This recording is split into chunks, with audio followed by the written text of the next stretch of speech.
Hello, everybody. Tyrana Titan the King here. Sorry for the very long hiatus. I've been busy with a lot of boring stuff that controls life, unfortunately. But I'm back, and today I'm going to be reviewing the NECA Godzilla King of the Monsters Godzilla. Or you could say like Godzilla 2019 or something. So, funny story, I wasn't actually intending to make a review this week. I was actually intending to make a different kaiju related video on a Roblox game you might have heard called Kaiju Universe. And I recently unlocked the new Biolante in that game. I've been waiting a very long time and it finally came out and played for it a little bit. I sort of pushed off. I was going to make like what? A tribute video, just a showcase. And then I decided that today was finally going to be the day. I finally had the motivation. And then Kaiju Universe suddenly got shut down. So yeah, that's a bit depressing considering that the new Biolante model that I've been waiting for a long time has just recently came out and now the game's gone. But I'm kind of glad that I got to see it. And there's still hope that the game might come back, but for now it's gone. But even if it doesn't come back, I'm kind of okay with that. Like, I've probably been spending way too much time on that game anyway. So, getting on with the review, starting off with the packaging. See, this is the newer style of box. You can see Godzilla, King of the Monsters. It just says the same. I kind of wish they used a different picture up there. 65th anniversary. So I guess this is a bit special. Godzilla, King of the Monsters. 12 inches tall. And then it's got a hinge jaw. Oh, what's this? Hopefully nothing's damaged or anything. 75 points of articulation. That seems like quite a lot. You can see there's a picture of the figure. And I think these are the only three figures from King of the Monsters that NECA made because they're not making these figures anymore. And unfortunately, we didn't get like Ghidorah or NECA Godzilla or anything. So that's unfortunate. And here's a bit of a description of the movie itself. So yeah, the front can open and it shows another picture of the figure. Again, I kind of wish it was a bit different from the one in the back, but it's okay. And inside you can see Godzilla himself. So yeah, let me take this guy out and review him. So he was fairly easy to take out and I didn't ruin the box, so I'm happy about that. And as you can see, here's Godzilla himself. Now, I forgot to mention this, but this is, first of all, my first official Godzilla figure, but also my first NECA figure. And from what I've heard, the plastic that NECA uses is fragile apparently, so I'm kind of afraid of breaking this. But let's just see.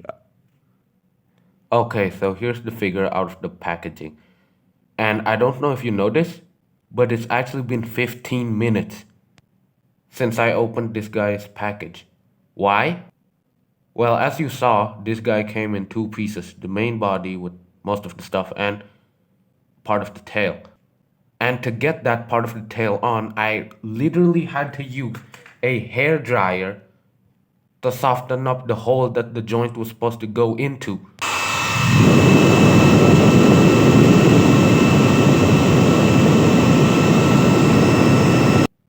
And even after I did that, it was still a pain in the ass to get in.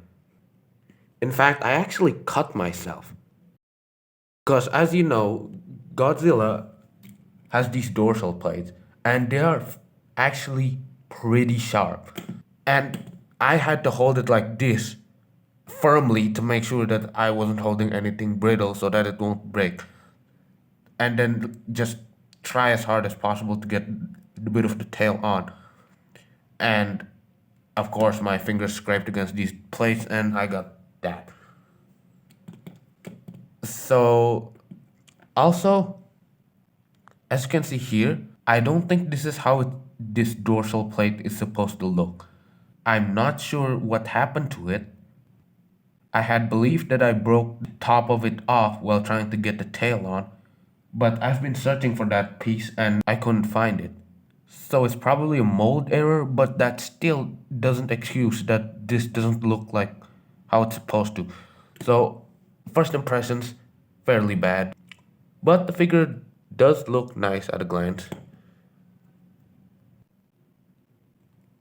But getting a bit more up close, this head has a major overbite, and I don't think Godzilla has this. It could be that the bottom jaw is warped, but I don't think it is, since it's really small and it would be very hard to warp just inside the package, and I didn't touch it while trying to get the tail on.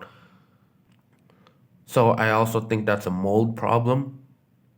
Also, the teeth aren't really painted on. Like, it doesn't, like, of course, Godzilla wouldn't really have shiny whites, but they look way too much like his skin, in my opinion. Like, I'm not even sure if they actually painted it.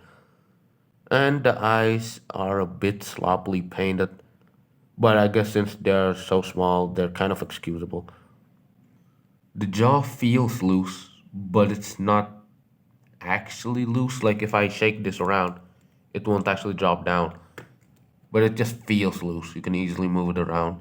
So if you look inside his mouth, I can't see any connections for an atomic breath piece. This figure did not come with one, but I know some of them do, and I'm pretty sure you can't just stick one from another figure in here. So that's also unfortunate. But moving on from there, you can see the detailing is actually really nice. You can see his scalations, his dorsal plates, the one that had a defect or broke.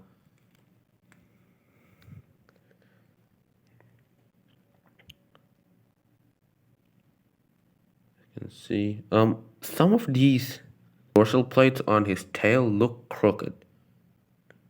And I don't know if that's from me trying to get the bit of the tail on, but they are made from a more rubbery plastic, so who knows? Maybe it's supposed to be like that. As you can see, his feet. Don't look at that. So yeah, the detailing overall is really good. The paint job, apart from the head that I pointed out, is pretty much spot on because, it's Godzilla. And his body is basically just dark gray and black. For the articulation, I'm kind of mixed on this because it does look like this figure has a lot of articulation. As you can see here, his head can turn. This bit of the neck can kind of turn, but because of this dorsal plate, it can't really do much.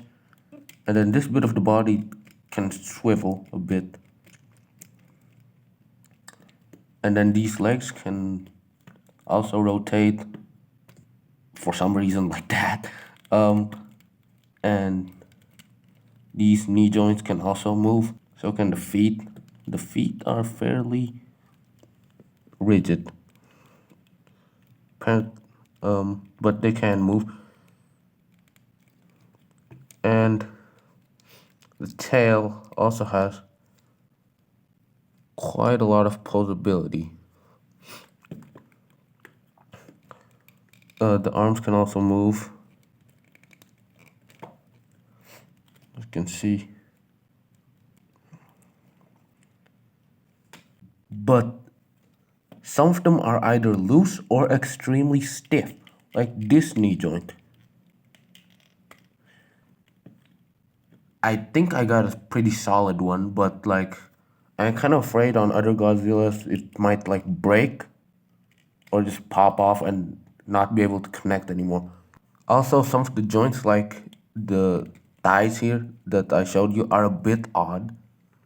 I get it. He kind of looks like he's about to step on something, but you can't really get him into like a walking pose or anything, cause like that.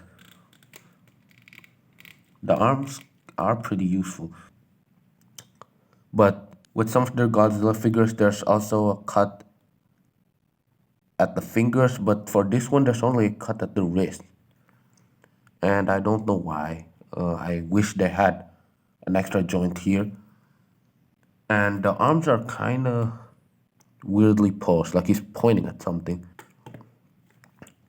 So hold on, let me get him into a pose.